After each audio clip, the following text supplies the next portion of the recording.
Hey guys, welcome back to my channel. So ఈ trip మాత్రం చాలా బ్యూటిఫుల్ ట్రిప్ అనుకోవాలి. ఎందుకో నేను ఇక్కడికి వచ్చిన తర్వాత అప్లోడ్ చేసే వ్లాగ్స్ నాకు తెలియకుండానే ట్రావెల్ అవుతున్నాయి. సో ఇప్పుడు నేను ఇక్కడ ట్రావెల్ చేయట్లేదు, బట్ నేనుండే స్టేట్ కొలరాడో. ఇక్కడ బ్యూటీ అద్రిపోతుందన్నమాట సిటీ. సో వంశీ ఉన్నప్పుడే వెళ్ళి చూడాలి అని చెప్పేసి ఇక్కడ రాకీ మౌంటైన్స్ అనేవి చాలా ఫేమస్ అనమాట. ఇక్కడ లోకల్స్ అయితే చాలా మంది ట్రెక్కింగ్కి కూడా వెళ్తూ ఉంటారు, విన్నాను, కానీ నేను కూడా చూడలేదు. అయితే తెలియకుండా వంశీ సడన్ గా సర్ప్రైజింగ్ గా తీసుకెళ్ళాడు నాకు. నార్మల్ గా ఇండియాలో ఉన్నప్పుడు అయితే ఇలాంటి సర్ప్రైజ్లు ఎప్పుడో ఒకసారి కొంచెం వీలు దొరికినప్పుడుగా ఉండేవి, కానీ ఇక్కడికి వచ్చిన తర్వాత చాలా లాంగ్ గ్యాప్ తర్వాత మేము కూడా కలిసాము, ఎక్కడికి వెళ్ళలేదు కదా అనిపించింది. అనుకోకుండా నాకు ఇక్కడే కాలేజ్ సెట్ అవ్వడము అండ్ ఇదే ప్లేస్ లోనే టూరిస్ట్ స్పాట్ ఉండటము, అది ఫస్ట్ మేము చూడటము, ఇదంతా కూడా ఒక మ్యాజిక్ లాగా అయిపోయింది. So on off A sudden అనమాట అంతా. అండ్ ఇంకా ఒక 4 days 5 days ఉండి వంశీ రిటర్న్ బ్యాక్ అయిపోతాడు టువర్డ్స్ అట్లాంటా. మళ్ళీ నేను తనని కలవాలంటే కూడా 3 to 4 hours జర్నీ అనమాట ఫ్లైట్ లోనే. ఇలా కార్ అంతా ట్రావెల్ చేస్తూనే చూపిస్తారా అని అనుకోవద్దు. ఇక్కడ ఏంటంటే ఇంతకు ముందు తీసిన వ్లాగ్స్ లాగా కాదు, ఇక్కడ కొన్ని రూల్స్. ఎలా అంటే ఎక్కడ పడితే అక్కడ కార్ ఆపొద్దు, ఎక్కడ పడితే అక్కడ ఏది ఎలివేట్ చేయొద్దు, చూడొద్దు అన్నట్టుగా ఉంటుంది. సో కొన్ని మనకి పాయింట్స్ ఇస్తారు, ఆ పాయింట్స్లోనే మనం స్టాప్ చేసుకోవాలి వెహికల్. సో నేను అన్ని కార్లో నుంచి చూపిస్తున్నాను అనుకోవద్దు, కానీ ఎంతవరకు పాసిబుల్ అయితే అంతవరకు మీకు అక్కడ ఉన్న స్పెషాలిటీస్ అయితే నేను ఈ వ్లాగ్లో ఎక్స్ప్లెయిన్ చేయడానికి ట్రై చేస్తాను. అండ్ చూసి మీరు కూడా ఎంజాయ్ చేయండి.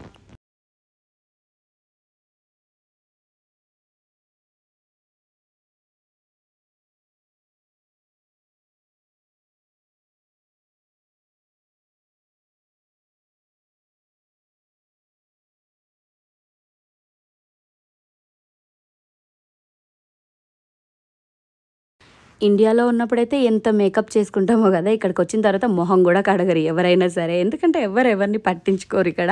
సో ఎవరి లైఫ్ స్టైల్ వాళ్ళది అన్నట్టుగా ఉంటారు. అండ్ నేనైతే ఇంకా ఇక్కడ ఫుల్ ఫ్లెడ్జ్డ్గా సెట్ అవ్వలేదు కాబట్టి అలా ఉన్నాను. సో మొత్తానికి మేమైతే మౌంటైన్ రూట్లోకి వచ్చేసాము. ఎందుకో తెలియదు కానీ ఒక్కొక్క చోట టెంపరేచర్ ఒక్కోలా ఉంది. ఇది మీకు నేను పైనకి వెళ్ళే కొద్దీ చెప్తాను. ఇక్కడ హైట్ అయితే 12,000 feet హైట్ వరకు ట్రావెల్ చేసాం మేము.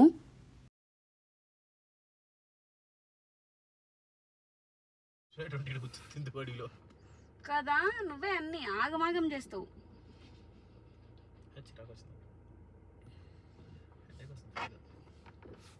ఎందుకు active stage 2 fire ban. What is this? ఇదే ఉంది టైమ్డ్ ఎంట్రీ. ఈ ఫారెస్ట్ లో కనుకుంటా గైడ్ చూడు. సో ఇంకా లోపలికి వెళ్తున్నాము అన్నప్పుడు ఇలాంటి ఒక గైడ్ ఇచ్చారు. ఇక్కడ ఇంటర్నెట్ కానీ ఇంకా ఏవి ఫోన్ సిగ్నల్స్ కూడా ఉండవు లోపలికి వెళ్ళిపోతే. ఏ రూట్ వైపు వెళ్ళాలన్నా మ్యాప్ని చూసి ఫాలో అవుతూ వెళ్ళాలన్నమాట. మేము స్టార్ట్ అయ్యేసరికి మధ్యాహ్నం అయింది, కానీ నాకు మా ఆయన మీద నమ్మకం ఎక్కువ, మళ్ళీ చీకటి పడేలోపు బయటకు వచ్చేస్తామని.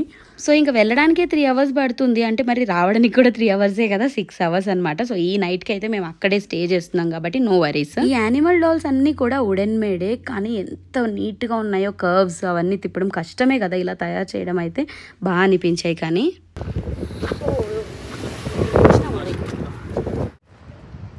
వస్తున్నా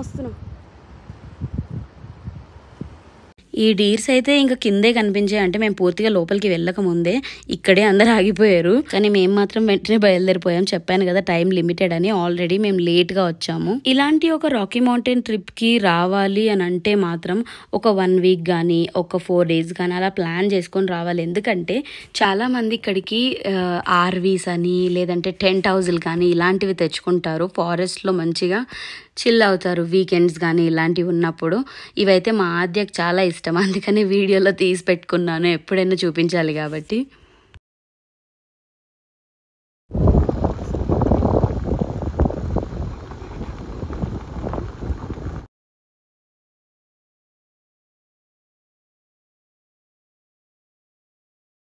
లోపలికి వెళ్తూ ఉండే కొద్దీ కూడా యానిమల్స్ కనిపిస్తాయి. అండ్ వీళ్ళు ఇక్కడ ఏంటంటే జూ లాగా ఏం అరేంజ్ చేసి పెట్టరు.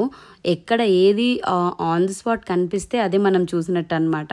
అండ్ ఇక్కడ మౌంటైన్ లయన్స్ ఉంటాయని కూడా విన్నా, బట్ అవేమంత బయటికి రావు. కానీ వెళ్తుంటే మాత్రం హార్సెస్ కనిపించాయి. నాకైతే ఒక సినిమాటిక్ కాన్సెప్ట్ కనిపించింది వీళ్ళు ఇక్కడ ఇలా చేయడం. అంటే చూడండి, ఆ ఎన్వైర్న్మెంట్ అంతా కూడా dark brown soils and dark brown ఇల్లులు అండ్ అదే ప్లేస్లో హార్సెస్ ఉండడం నాకు కొంచెం కొత్తగా అనిపించింది.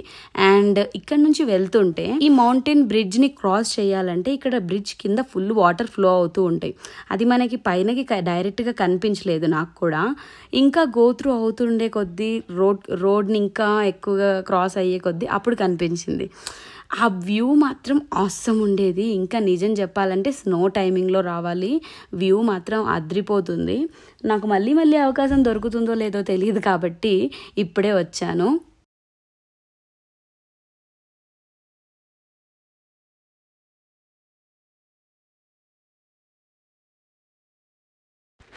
ఇప్పుడు నేను చెప్పిన వ్యూ మీకు ఇప్పుడు కనిపిస్తుంది. అది వాటర్ ఫ్లో అవుతూ ఉంటుంది బ్రిడ్జ్ కింద అని చెప్పాను కదా, ఇదే ఆ వ్యూ. చూడండి, సైడ్ వ్యూలో కొంచెం కనిపించింది. It's a good thing, at least మీకు చూపించగలిగాను.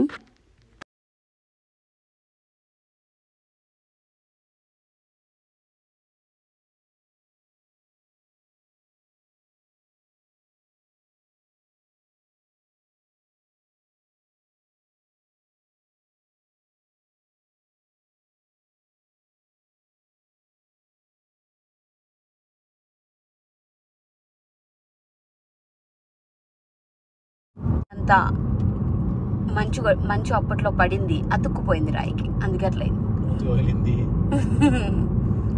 అక్కడ నేను చెప్పినట్టు ఏం కాదు. కానీ నిజానికి ఏంటంటే ఇది స్నో ప్లేస్ అని చెప్పాను కదా, నేను ఫస్ట్ టైమే చూడడము.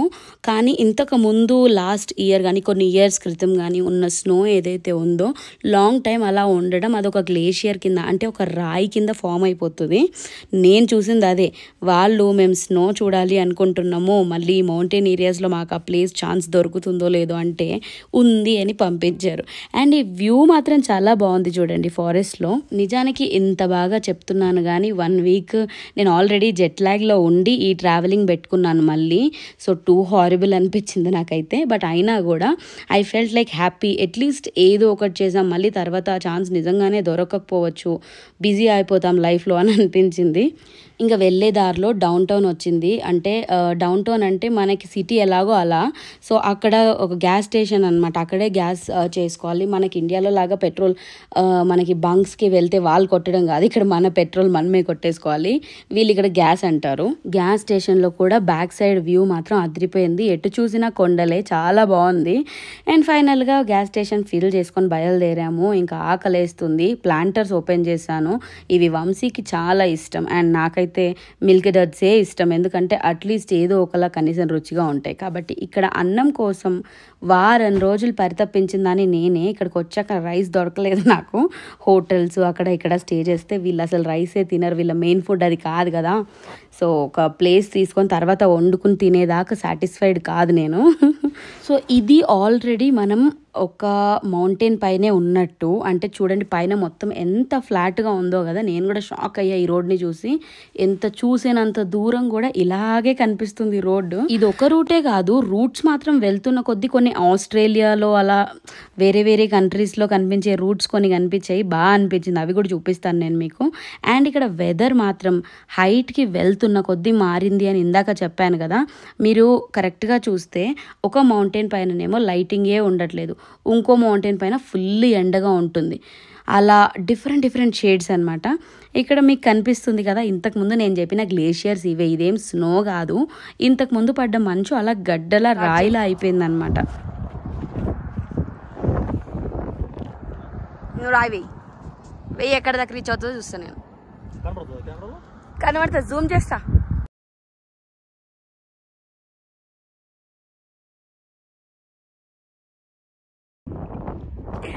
అసలు చాలా దూరం ఉంది, ఇక్కడే పడింది అది.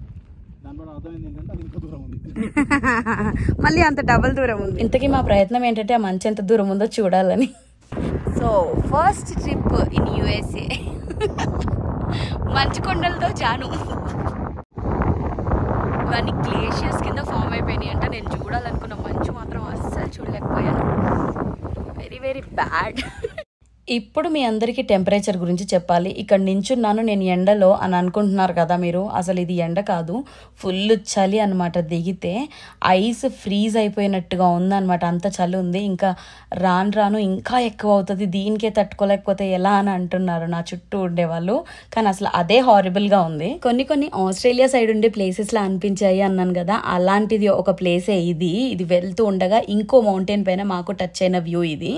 ఈ వ్యూ పాయింట్ దగ్గర కార్ ఆపడానికి ఉండేది, సో అందుకనే ఇక్కడ కొన్ని ఫొటోస్ తీసుకున్నాము. అండ్ చాలా చాలా చాలా బాగా వచ్చాయి ఫొటోస్ కూడా. అండ్ నాకు ఈ వ్యూ కూడా బాగా నచ్చింది. పిచ్చి పిచ్చి స్టంట్లన్నీ చేసేసాను. ఇలాంటి మోస్ట్ బ్యూటిఫుల్ ప్లేసెస్కి ఎప్పుడో కానీ అవకాశం రాదు కదా, లైఫ్లో ఒక్కసారే వస్తుంది. సో అందుకే నేనైతే మంచి మంచి ఫొటోస్ అండ్ మెమరీస్ కలెక్ట్ చేసుకున్నాను. ఈ లేక్ ఎంత ట్రాన్స్పరెంట్గా ఉందో కదా. అండ్ మేబీ లేక్ ఏంటి ట్రాన్స్పరెంట్గా ఉందని చెప్తుంది, పిచ్చా అనుకోవద్దు. ద థింగ్ ఏంటంటే వాటర్ మూమెంట్ అస్సలు లేదు. ఇక్కడుంటే టెంపరేచర్ కండిషన్స్ అన్నిటికీ కూడా అది కూడా అలా ఒక స్టోన్ లాగా ఫామ్ అయింది. ఈ మధ్య మీరు చూసే ఉంటారు కదా, ఫ్రీజ్ అయిపోయి ఉంటుంది లేక్ కూడా, దానిపైన కూడా ఐస్ని బ్రేక్ చేస్తారు కదా, ఇది అలా ఉంది అనమాట. అందుకే డిఫరెంట్గా అనిపించి చూపిస్తున్నా. ఇంకా అంతా అయిపోయింది కదా, ట్రిప్ ఫినిష్ చేసుకొని వెళ్తున్నాము అని అనే టైంకి నేను పెద్ద పెద్ద యానిమల్స్ని చూసాను. అంటే లైక్ ఇన్ ద సెన్స్ వాటిని ఏమంటారో కూడా తెలీదు, బట్ నేను డిఫరెంట్గా చూసాను. సేమ్ జింకల్లా ఉన్నాయి అండ్ సమ్వాట్ లైక్ క్యామెల్స్లా ఉన్నాయి. అసలు అర్థం కాలేదు, కానీ అసలు కెమెరా ఓపెన్ చేసే గ్యాప్ కూడా ఇవ్వలేదు నాకు. సో ఆ ఒక్క పాయింట్ మిస్ అయ్యాను అనిపించింది. ఇక్కడ మీరు చూస్తుంది మొత్తం కూడా ఫైర్ యాక్సిడెంట్ అయ్యి కాలిపోయింది ఇదంతా ఫారెస్ట్. సో ఇక్కడ కూడా ఫైర్ యాక్సిడెంట్స్ చాలా పెద్దగా జరుగుతాయంట. ఇంతకుముందు ఇది న్యూస్లో కూడా వచ్చింది అని విన్నాను, బట్ ఇప్పుడు ఇది ఇలా ఫామ్ అయిపోయింది. నేను ఫోకస్ చేసిన పాయింట్ని చూడండి ఇక్కడ. సో ఆ యానిమల్ చాలా రేర్ అంట, అది కూడా చూశాను. ఎంతో ట్రై చేశాను వీడియోలో పెట్టడానికి. ఒక యాంగిల్లో కంగారులా అనిపించింది అది జంప్ చేయడం అంతా. సో ఇదేంటంటే ఇక్కడ ఫైర్ ఇలాగే పెడతారు, ఎందుకంటే స్నోకి అసలు తట్టుకోలేరు కాబట్టి ఇంటికి వచ్చినప్పుడు అదేదో రూమ్ హీటర్ లాగా ఉంటుంది అన్నట్టుగా పెట్టుకుంటారు. అదైతే మేబీ షోపీస్ అయి ఉండొచ్చు. మేము స్టే చేసిన హోటల్ ఇక్కడ డౌన్ టౌన్లో అనమాట. కైండ్ ఆఫ్ కొంచెం సిటీ ఉంటుంది ఈ మౌంటైన్ ఏరియాలో. మొత్తము ఒక చోట రెండు చోట్ల సిటీ లాగా ఉంటుంది. అక్కడే మేము స్టే చేసామన్నమాట ఇంకా నైట్. కానీ ఈ మౌంటైన్ ఏరియాస్లో ఇంకా చూడాల్సినవి చాలా ఇంట్రెస్టింగ్ థింగ్సే ఉన్నాయి. మెయిన్గా చూసే యానిమల్స్ ఏంటో తెలియదు కానీ నాకు మాత్రం వ్యూ పాయింట్స్ బాగా నచ్చాయి. కొంతమంది ఆర్వీ తీసుకొని వెళ్ళడాలు, కొంతమంది క్యాంపెయిన్ అంటే టెంట్ హౌస్ లాంటివి తీసుకొని వెళ్ళడాలు. ఇక్కడ మీకు కనిపిస్తుంది ఆర్వీఏ చూడండి. అండ్ అలా మంచి మంచి స్పాట్స్లో అలా వాళ్ళు ఒక 1 వీక్ స్టే అలా పెట్టుకోవడం బాగుంది. And also like reservoir, horse tooth reservoir అని ఇక్కడికి దగ్గరలో ఉందన్నమాట. అది కూడా ఒక ప్లేస్. సో అలా ఒక ప్లేస్ దగ్గర ఆగిపోయి అది చూస్తూ ఉంటే ఎన్ని రకాల మౌంటైన్స్ ఉన్నాయో. ఒక చోట ఫుల్ గ్రీనరీ ఉంటుంది, ఒక చోట ఫుల్ డ్రైడ్ ఉంటుంది, ఒక దానిపైన సన్లైట్ ఉంటుంది, ఒక దానిపైన ఉండదు. అలా చాలా చాలా డిఫరెంట్గా అనమాట. మళ్ళీ టెంపరేచర్ అన్నాను కదా, సో అది ఎలా ఉందంటే బయటకు దిగగానే వెంటనే చలి, లేదనంటే వెంటనే ఎండ, లేదంటే వెంటనే వర్షం, ఇలా ఉంది. అండ్ వీళ్ళు ఇక్కడ వార్నింగ్ సిగ్నల్స్ కూడా ముందే ఇచ్చేస్తారనమాట. Make sure that the temperature will ranges అనేసి ఒక బోర్డ్ లాగా మెన్షన్ చేస్తారు. సో దాన్ని బట్టి మనం ఫాలో అవ్వాలి. నాకు తెలిసి ఇంకా ఫర్దర్గా ఇక్కడ ఏమి వెహికల్స్ని కూడా అలౌ చేయరు అనుకుంటా. ఇప్పుడైతే మనకి ఏం స్నో లేదు, కొంచెం చూడ్డానికి వ్యూ బాగుంది కాబట్టి ఇప్పుడు వదిలేసారు. మేబీ తర్వాత ఇది మొత్తం కవర్ అయిపోతుంది అంట, ఈ మౌంటైన్స్ అసలు కనిపించవంట, మరి అంత దారుణంగా ఫీల్ అయిపోతాయంట, అప్పుడు అస్సలు చూడలేము. హోప్ సో ఈ ఇయర్ నేను కూడా ఫస్ట్ టైమే కాబట్టి మీతో పాటు నేను కూడా చూస్తాను. సో ఇంకా మౌంటైన్ ఏరియా నుంచి మళ్ళీ రిటర్న్ అయిపోయామన్నమాట. హాఫ్ డేలో ఇంత జర్నీ అంటే నిజంగానే కష్టమే. మేము నిజంగానే ఇలా కార్లో ఉండి చూస్తూ ఎక్కడ స్టాప్ పాయింట్స్ దగ్గర ఆగలేదు, ఎందుకంటే మనం ప్రీ ప్లాన్డ్గా వస్తేనే కానీ అది పాసిబుల్ అవ్వదు. ఈ క్లైమేటిక్ కండిషన్స్కి ఆన్ ఆఫ్ సడన్గా అస్సలు బేర్ చేయలేము మనము, అంత చలి అన్నమాట. చలి వస్తుంది అని చెప్పడం కన్నా లిటరల్గా మనం ఎలా అంటే ఐస్ లాగా అయిపోతాం మనము, అలాంటి టైప్ ఆఫ్ కోల్డ్ అనమాట ఇక్కడ. ఏమో ఒక కార్నర్లో ఇదంతా విజిట్ చేసినందుకు మాత్రం మంచి టైమే దొరికింది అని చెప్పాలి. లేదంటే ఇలాంటి హిల్ పాయింట్స్లో హోటల్స్ తీసుకొని ఉండడం అంటే డ్రీమ్ ప్లేస్ కదా చాలా మందికి. ఈ మధ్య నా వీడియోస్లో ఎక్కువగా స్క్విరిల్సే కనిపిస్తూ ఉంటాయి, ఎందుకంటే ఇక్కడ స్క్విరిల్స్ చాలా ఫ్రెండ్లీ అనమాట. ఈవెన్ మా క్యాంపస్లోనే చాలా తిరుగుతూ ఉంటాయి. 1 లేదా 2 షార్ట్ వీడియోస్లోనో ఇక్కడ ఇన్స్టా స్టోరీస్లోనో చూసే ఉండాలి మీరు.